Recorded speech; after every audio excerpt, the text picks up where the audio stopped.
Assemblywoman Ransom, thank you so much for making time for us. Thank you. So you held this really long hearing this week. Yes. With Cal OES, with the 911 Advisory Board, Yes. stakeholders. What is your overall takeaway from that oversight hearing on the state of the state's 911 system?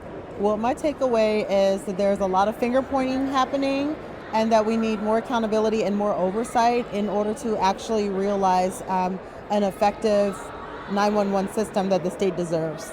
You are in your first term as a member of the Assembly, so a lot of this predates your time, Yes. but do you have an understanding of why the legislature wasn't more involved in keeping tabs on this project? I have no idea. And looking at the timeline, there were a lot of red flags going back at least to 2021.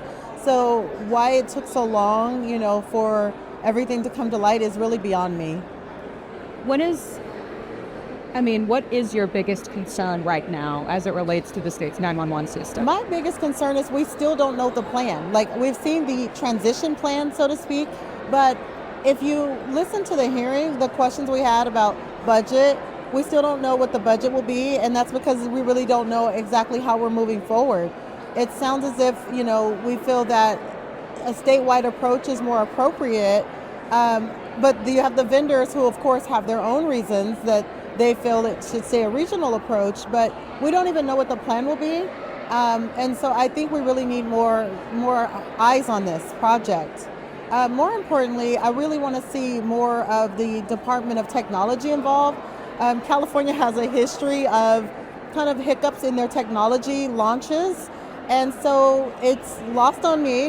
Doesn't mean that it's wrong, but it's lost on me why Department of Technology is mostly involved in the contracts and not in overseeing the full delivery of this project. Cal OES, you mentioned the budget. For months now, since at least November, they've been wanting to scrap the regional system and the 4 companies that are involved. They want to do a statewide system with one company. But is it acceptable to you that they're not saying how much that'll cost?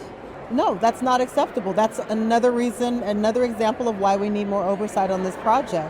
I hear my colleagues are saying we got to stop this, we can't move forward with this project. And I say we have to move forward, but with oversight. We need to move forward with people in the room that have the expertise to tell us how much it's going to cost and how it's going to work.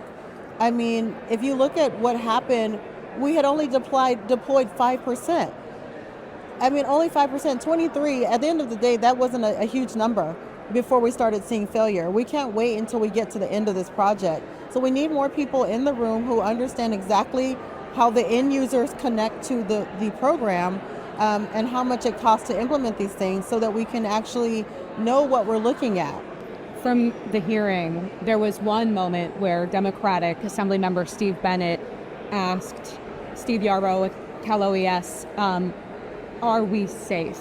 And there was a long pause and there was not a direct answer. Yes. Did that worry you? That did worry me. And I think we all know the answer, that we could be safer if we get this next generation 911 system up and running. We had an oversight hearing in emergency management a few weeks ago regarding active shooters. The sheriff from San Joaquin County reported on the recent mass shooting that there were problems with being able to locate people in cell phones at the location.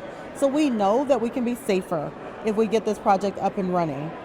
The 911 Advisory Committee, some of the people, some of the first responders that are doing this work said, yes, we need to take a beat, but we also can't delay this transition because of what you just laid out with some of the concerns. Do you worry? Cal OES is having so much turnover. The people involved in the project rollout at first are no longer there. Yes. Cal OES has a new director that started this week.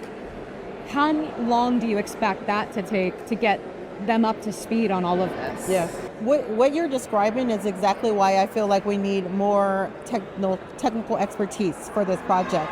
We should not be beholden to bureaucratic administrators, and that's not a disrespectful term, but that is the role that really has not a lot to do with technical expertise required for this project.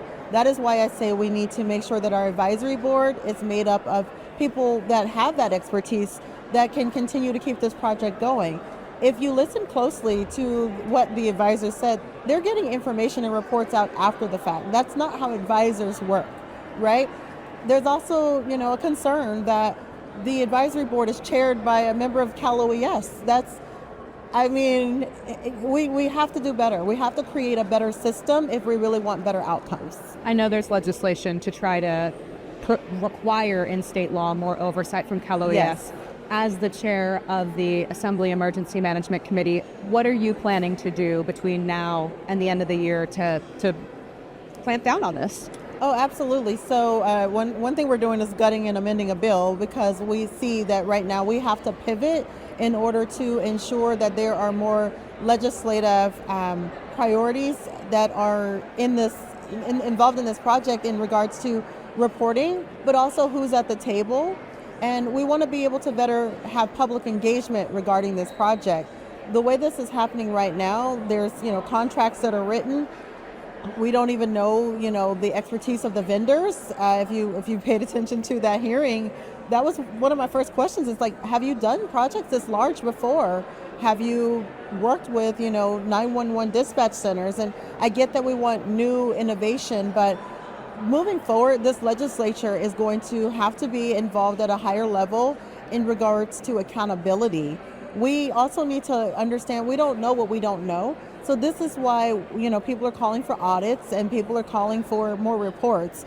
And so together, it's going to take all of us working together to understand how we fill in the gaps, how we are creating a system that will serve California.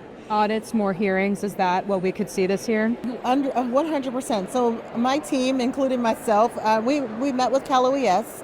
We've been in conversations with the auditor and trying to figure out what we can do to kind of run around the current audit process. And we do believe that this project may have met the mark where you don't have to go through JLAC because it's such a big project, and there are indications that we have major wastes. There's no indications of fraud, but we do want to look at, are there conflicts?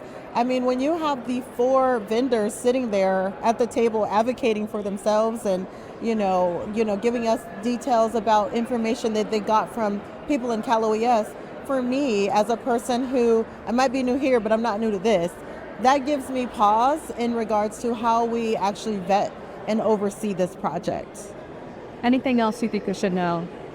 I think right now we all know this project is way too big to fail. It's something that we cannot delay, but we need to do it very intentionally with the right people at the table. And I think that's what we're working on right now. It's going to take the analyst's office, the auditor's office, the legislators, the Department of Technology.